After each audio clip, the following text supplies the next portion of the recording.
एक पुराना बिना धुला हुआ और जगह जगह से फटा हुआ हैट। और सड़क पर घबराहट में छोड़ी गई एक बतख भी। हाँ बिल्कुल। और एक ऐसा शापित नीला हीरा जिसके पीछे 2 हत्याएं, तेजाब फेंकने की भयानक घटनाएं और न जाने कितने जघन्य अपराध दर्ज हैं। मतलब अगर इन चीजों को एक साथ रखा जाए तो शायद कोई भी सोचेगा कि इनका आपस में क्या ही संबंध हो सकता है। सही कहा। एक तरफ आम सड़क का कचरा है और दूसरी तरफ एक ऐसा शाही खजाना जो इंसानियत के सबसे काले कारनामों का गवाह रहा है। और यह वो बिंदु है जहां से हमारी आज की ये गहराई से चर्चा शुरू होती है। चलिए इसे थोड़ा और गहराई से समझते हैं। आज के इस विस्तृत विश्लेषण में हमारा स्रोत है आर्थर कॉनन डॉयल की क्लासिक कहानी the adventure of the blue carbuncle का एक बेहद दिलचस्प अंश। हाँ, ये विरोधाभासी इस स्रोत की सबसे बड़ी खासियत है। ये हमें दिखाता है कि कैसे लंदन की ठंडी और कोहरे वाली सड़कों पर घटी एक बेहद मामूली सी घटना मानव मनोविज्ञान के सबसे गहरे कोनों का दरवाजा खोल सकती है। बिल्कुल। और हमारा मिशन सिर्फ ये जानना नहीं है कि चोरी कैसे हुई या चोर कौन था। हम ये डिकोड करने वाले हैं कि कैसे हमारे आसपास की छोटी छोटी बिल्कुल साधारण दिखने वाली चीजें पूरी की पूरी इंसानी फितरत का पर्दाफाश कर सकती हैं। क्योंकि जानकारी का विश्लेषण करना सिर्फ क्या हुआ ये जानने के लिए नहीं है, बल्कि क्यों हुआ ये समझने के लिए है। सही कहा। तो इस पूरी घटना की शुरुआत होती है क्रिसमस के ठीक बाद वाली सुबह से। श्रोताओं के मन में आ सकता है कि कहानी शुरू कैसे होती है। तो बेकर स्ट्रीट के उस ठंडे कमरे में वॉटसन जब होम्स से मिलने पहुंचता है तो उसे उम्मीद होती है कि होम्स किसी बड़े अंतर्राष्ट्रीय मामले में उलझा होगा। हाँ, लेकिन इसके बजाय वो क्या देखता है कि होम्स एक पुरानी मुड़ी तुड़ी और फटी हुई हैट को लेंस और चिमटे की मदद से ऐसे घूर रहा है जैसे वो कोई बहुत बड़ा रहस्य हो। मतलब ये दृश्य ही अपने आप में बहुत कुछ कहता है। आखिर वो फटी हुई हैट होम्स के पास पहुंची कैसे? तो कहानी कुछ यूं है कि पीटरसन नाम का एक व्यक्ति क्रिसमस की सुबह एक गली से गुजर रहा था। उसने देखा कि एक लंबे आदमी का कुछ गुंडों से झगड़ा हो रहा है। पीटरसन एक भला इंसान था तो वो मदद के लिए दौड़ा। लेकिन वो लंबा आदमी जिसकी गलती से पीछे की एक खिड़की का शीशा टूट गया था, वो पीटरसन को अपनी तरफ आते देख इतना घबरा गया कि अपनी हैट और एक बत्तख वहीं सड़क पर छोड़कर भाग गया। बिल्कुल। और उस बत्तख पर एक छोटा सा टैग लगा था जिस पर लिखा था मिसेस हेनरी बेकर के लिए।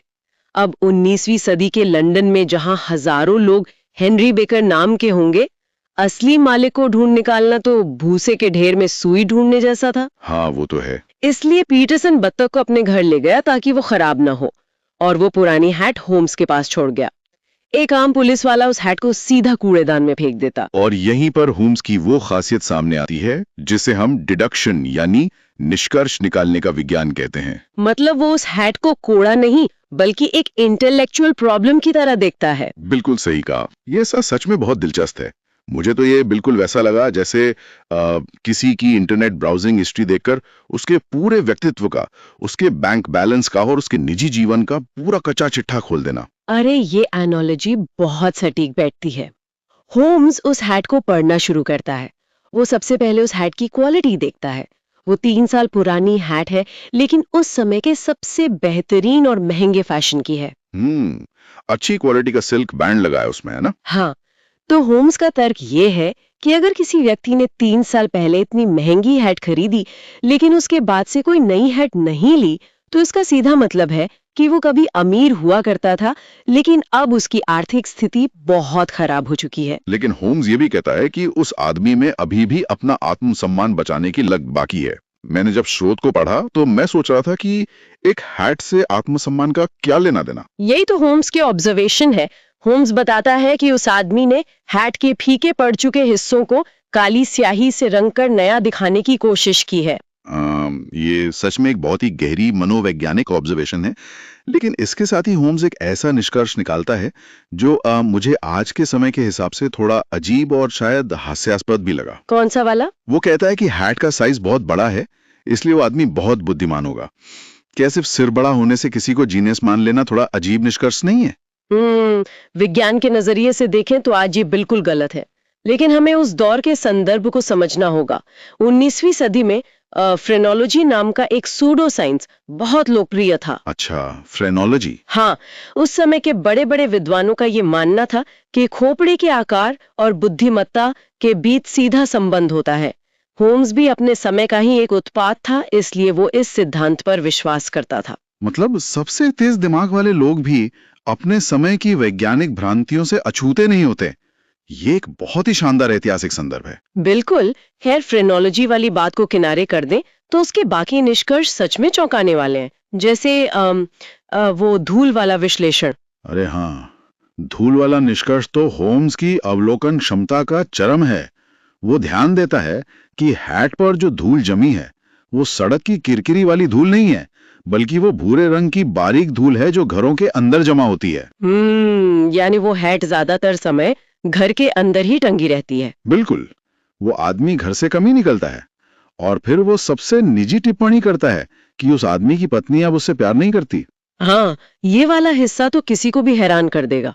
मतलब एक हैट को देखकर किसी की शादीशुदा जिंदगी का विश्लेषण कैसे किया जा सकता है?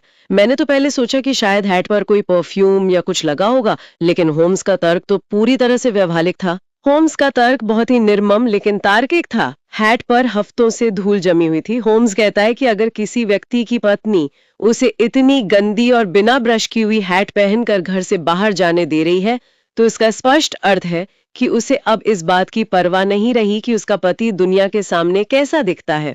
मतलब उनके बीच का वो शुरुआती प्यार और परवाह अब खत्म हो चुकी है। हाँ, और बात सिर्फ धूल तक नहीं रुकती। होम्स ये भी बता देता है कि उस आदमी के घर में गैस बर्नर की सुविधा नहीं है। गैस बर्नर नहीं है?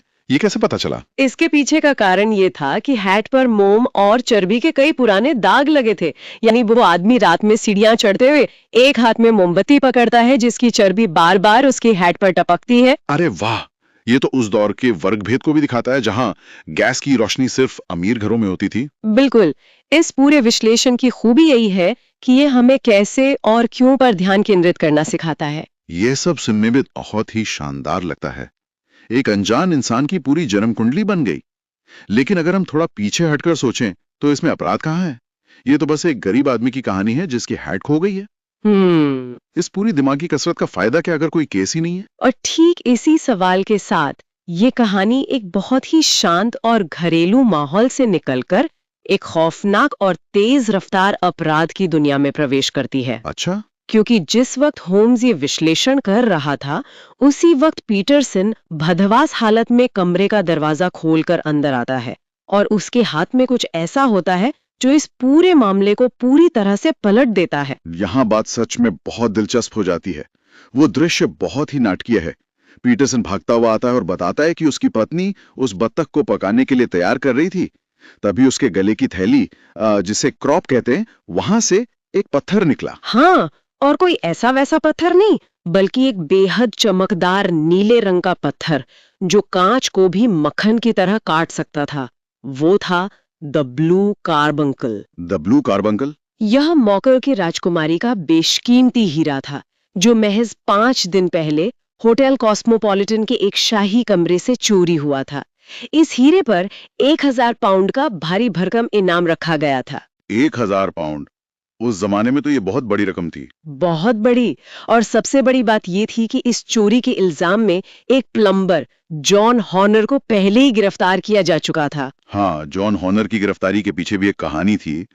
होटल के एक अटेंडेंट जेम्स रीडर और राजकुमारी की नौकरानी कैथरीन क्यूसैक ने गवाही दी थी कि जब हीरा चोरी हुआ उस वक्त हॉनर कमरे में कोई ग्रिल ठीक करने गया था। पुलिस ने हॉनर का पुराना आपराधिक रिकॉर्ड देखा और उसे तुरंत सलाखों के पीछे डाल दिया। लेकिन इस हीरे का इतिहास जॉन हॉर्नर से कहीं ज्यादा स्याह है। स्रोत के अनुसार यह हीरा दक्षिण चीन की एमोय नदी के किनारे मिला था। यह सिर्फ 20 साल पुराना है, लेकिन जरा इसकी ट्रैक रिकॉर्ड पर गौर करें। इतने कम समय में इसके कारण 2 हत्याएं हो चुकी हैं, तेजाब फेंकने की दिल दहला देने वाली घटनाएं हुई हैं, एक आत्महत्या हुई है और न जाने कितनी चोरियां हो चुकी हैं। बिल्कुल, ये किसी गहने से ज्यादा एक शापित वस्तु लगती है। सही कहा, जिसे जो भी छूता है वो बर्बाद हो जाता है। ये लालच और अपराध के उस गहरे संबंध को दर्शाता है जिसे इंसान अक्सर नजरअंदाज कर देता है। एक छोटा सा पत्थर कैसे इंसानों को शैतान बना सकता है, ये उसका जीता जागता सबूत है। लेकिन यहाँ जो बात सबसे ज्यादा दिलचस्प है वो ये है कि एक शाही होटल से चुराया गया खून से सना ये बेशकीमती पत्थर टॉटनम कोर्ट रोड पर एक मामूली झगड़े में गिरी एक बत्तख के पेट में कैसे पहुंच गया। यही तो इस पूरी कहानी का सबसे बड़ा सवाल है। कड़ी कैसे जुड़ती है? एक 1000 पाउंड का हीरा और एक आम आदमी का साधारण सा क्रिसमस डिनर। इस सवाल का जवाब खोजने के लिए कोई शॉर्टकट नहीं था। बिल्कुल नहीं। होम्स और वॉटसन को जमीनी स्तर पर काम करना था। उन्हें उसी रास्ते पर पीछे की ओर चलना था जहां से ये बत्तख आई थी। यानी उन्हें चेन ऑफ कस्टडी को खंगालना था। तो सबसे पहला कदम क्या था? होम्स उस फटी हैट वाले आदमी को ढूंढता है। वो अखबारों में इश्तिहार देता है और हेनरी बेकर नाम का वो आदमी बेकर स्ट्रीट पहुंचता है। होम्स उसे पुरानी बत्तख के बदले एक नई ताजा बत्तख देता है। और बेकर नई बत्तख देखकर बहुत खुश होता है और उसे पुरानी बत्तख के अंदर के हिस्से से कोई मतलब नहीं होता। यानी वो बेगुनाह है। बिल्कुल। हेनरी बेकर का ये व्यवहार उसके बेगुनाह होने का सबसे बड़ा सबूत था। पूछताछ में बेकर बताता है कि उसे वो बत्तख अल्फा इन नाम के पब से मिली थी जहां वो एक गूस क्लब का सदस्य था। ये गूस क्लब वाली बात मुझे बहुत अनोखी लगी। श्रोताओं को शायद ये समझ ना आए कि ये क्लब क्या होता है। क्या वे लोग बत्तखों के बारे में चर्चा करने के लिए इकट्ठा होते थे? नहीं, यहाँ विक्टोरियन लंदन की आर्थिक हकीकत से जुड़ा हुआ है।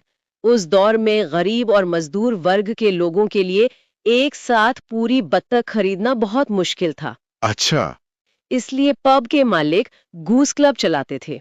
लोग हर हफ्ते अपनी कमाई से 1 या 2 पेंस वहां जमा करते थे ताकि महीनों की बचत के बाद क्रिसमस के दिन वे अपने परिवार के लिए एक अच्छी बत्तख ले जा सकें। ये एक तरह की सेविंग स्कीम थी। ये जानकर हेनरी बेकर के लिए थोड़ी सहानुभूति पैदा होती है। उसने महीनों तक एक एक पैसा जोड़ा होगा और सड़क के एक झगड़े में सब छिन गया। खैर, बेकर के जाने के बाद होम्स और वॉटसन अल्फाइन पहुंचते हैं। वहां का मालिक मिस्टर विंडीगेट बताता है कि उसने ये बत्तखें कोवेंट गार्डन के एक सेल्समैन से खरीदी थी जिसका नाम था मिस्टर ब्रेकनेज। और जब होम्स ब्रेकनेज के पास पहुंचता है तो मामला पूरी तरह से उलझ जाता है। वो ब्रेकनेज पूछताछ से बहुत चिढ़ा हुआ है। ब्रेकनेज बहुत ही आक्रामक था। वो सीधे तौर पर होम्स की बात सुनने से इनकार कर देता है। अगर वहां कोई आम पुलिस वाला होता तो वो शायद अपनी ताकत का इस्तेमाल करता, उसे धमकाता। लेकिन होम्स ये समझता था कि इस तरह के लोगों से ताकत से नहीं, दिमाग से निपटना चाहिए। और यहीं पर होम्स की मनोवैज्ञानिक चाल काम आती है। वो देखता है कि ब्रेकनेज को सीधे सवाल पसंद नहीं है, तो वो एक चाल चलता है। वो एक सोने के सिक्के की शर्त लगा लेता है कि बत्तख देशी थी या शहरी। बिल्कुल। मुझे ये तरीका बहुत पसंद आया। ये रिवर्स साइकोलॉजी जैसा है जो हम अक्सर जिद्दी बच्चों या दोस्तों पर इस्तेमाल करते हैं। आप सामने वाले के अहंकार को चोट पहुंचाते हैं और वो खुद को सही साबित करने के लिए वो सब कुछ उगल देता है जो आप जानना चाहते हैं। लेकिन मुझे अब बहुत बड़ा जोखिम भी लगा। जोखिम कैसा? मतलब सोचिए, अगर उस सेल्समैन ने शर्त लगाने से मना कर दिया होता तो क्या होम्स का पूरा केस वहीं अटक नहीं जाता? ये एक बहुत बड़ा जोखिम था। ये एक जोखिम जरूर था, लेकिन ये हवा में तीर मारना नहीं था। ये एक कैलकुलेटेड रिस्क था। होम्स ने ब्रेकनेज के चेहरे और उसकी बात करने के ढंग का बहुत बारीकी से अध्ययन कर लिया था। होम्स समझ गया था कि ये आदमी स्पोर्टिंग स्वभाव का है, जिसे दांव लगाने और दूसरों को गलत साबित करने में मजा आता है। होम्स ने उसी घमंड को अपना हथियार बनाया। और वो दांव बिल्कुल सही बैठा। घमंड और शर्त जीतने की होड़ में ब्रेकनेज तुरंत अपनी रजिस्टर किताबें ओल देता है और अपने सप्लायर का नाम दिखा देता है, ब्रिक्सटन रोड की मिसेस ओकशॉट। होम्स को अपनी मंजिल मिल गई थी। लेकिन इससे पहले कि होम्स मिसेस ओकशॉट के पास जाता, कहानी में एक ऐसा मोड़ आता है जो होम्स का काम और भी आसान कर देता है। उसी दुकान पर एक छोटा सा डरावा आदमी बत्तखों के बारे में ब्रेकनेज से बहस करने आता है। और वो छोटा आदमी कोई और नहीं बल्कि जेम्स रीडर था, होटल कॉस्मोपॉलिटन का वही अटेंडेंट जिसने जॉन हॉर्नर पर चोरी का झूठा इल्जाम लगाया था। होम्स स्थिति को तुरंत भांप लेता है। वो उस आदमी को पकड़कर सीधे अपने घर ले आता है और हीरा दिखाता है। रीडर टूट जाता है और कबूल करता है। हाँ, ये कबूलनामा हमें बताता है कि रीडर ने नौकरानी क्यूसैक के साथ मिलकर हॉर्नर को फंसाया था। लेकिन फिर रीडर घबरा गया। वो हीरा लेकर सीधे अपनी बहन के घर भागता है। और उसकी बहन कौन थी? वही ब्रिक्सटन रोड की मिसेस ओकशॉट। बिल्कुल, जो बाजार के लिए बत्तखें पालती थी। डर के मारे उसने एक बहुत ही अजीब योजना बनाई। उसने मिसेस ओकशॉट के बाड़े में जाकर एक सफेद बत्तख को पकड़ा जिसकी पूंछ पर एक काली धारी थी। और उसने वो बेशकीमती हीरा उस बत्तख के गले में डाल दिया। अरे बाप रे, मतलब कोई पुलिस वाला एक बत्तख के पेट की तलाशी तो लेने से रहा। यही सोचकर, लेकिन मामला बिगड़ा क्योंकि डर और घबराहट में इंसान की तार्किक सोच पूरी तरह नष्ट हो जाती है। हाँ, जब रीडर ने हीरा बत्तख को खिलाया था तो बत्तख छटपटाकर बाकी बत्तखों के झुंड में भाग गई थी। बाड़े में एक जैसी दिखने वाली कई बत्तखें थीं। तो मतलब जब रीडर ने वापस जाकर वो बत्तख उठाई तो वो गलती से एक जैसी दिखने वाली दूसरी बत्तख ले आया। बिल्कुल। असली बत्तख जिसके पेट में हीरा था वो बाजार में मिस्टर ब्रेकनरिज के पास बिकने के लिए चली गई। अगर हम इसे बड़े परिदृश्य से जोड़कर देखें तो समझ आता है कि कैसे एक परफेक्ट क्राइम सिर्फ एक छोटी सी गलती के कारण विफल हो गया। तो इन सब बातों का क्या मतलब निकाला जाए? ये तो किसी स्लैपस्टिक कॉमेडी फिल्म जैसा हो गया जहां विलन गलती से पैसों वाला सूटकेस किसी और के सूटकेस से बदल देता है। हाँ, ये वैसा ही लगता है। लेकिन यहाँ एक बेगुनाह आदमी जॉन हॉर्नर की जिंदगी दांव पर थी, इसलिए ये कॉमेडी नहीं त्रासदी है। रीडर ने लालच में आकर एक बेगुनाह को फंसाने की क्रूर योजना तो बना ली, लेकिन पैनिक में अपनी ही योजना को बर्बाद कर दिया। सही कहा। और अब हम इस पूरी कहानी के सबसे अंत पर पहुंचते हैं जहां रीडर जमीन पर गिरकर होम्स के सामने गिड़गिड़ा रहा है। होम्स आसानी से रीडर को पुलिस के हवाले कर सकता था, लेकिन वो ऐसा नहीं करता। होम्स का तर्क है कि रीडर इतना ज्यादा डर गया है कि वो अपनी पूरी जिंदगी में दोबारा कभी कोई अपराध नहीं करेगा और जेल उसे एक पक्का क्रिमिनल बना देगी। लेकिन उस बेगुनाह जॉन हॉर्नर का क्या? होम्स ये भी जानता था कि अगर रीडर देश छोड़कर भाग जाता है तो हॉर्नर के खिलाफ गवाही देने वाला कोई नहीं बचेगा और वो अपने आप छूट जाएगा। या होम्स कानून से ऊपर उठकर एक जज की भूमिका निभा रहा है। वो सिर्फ तथ्यों का नहीं बल्कि व्यक्ति का विश्लेषण कर रहा है। उसे लगता है कि कानूनी न्याय से ज्यादा जरूरी इंसान को सुधारने का मौका देना है। आज के इस सफर को हम एक गहरे सवाल के साथ खत्म करते हैं।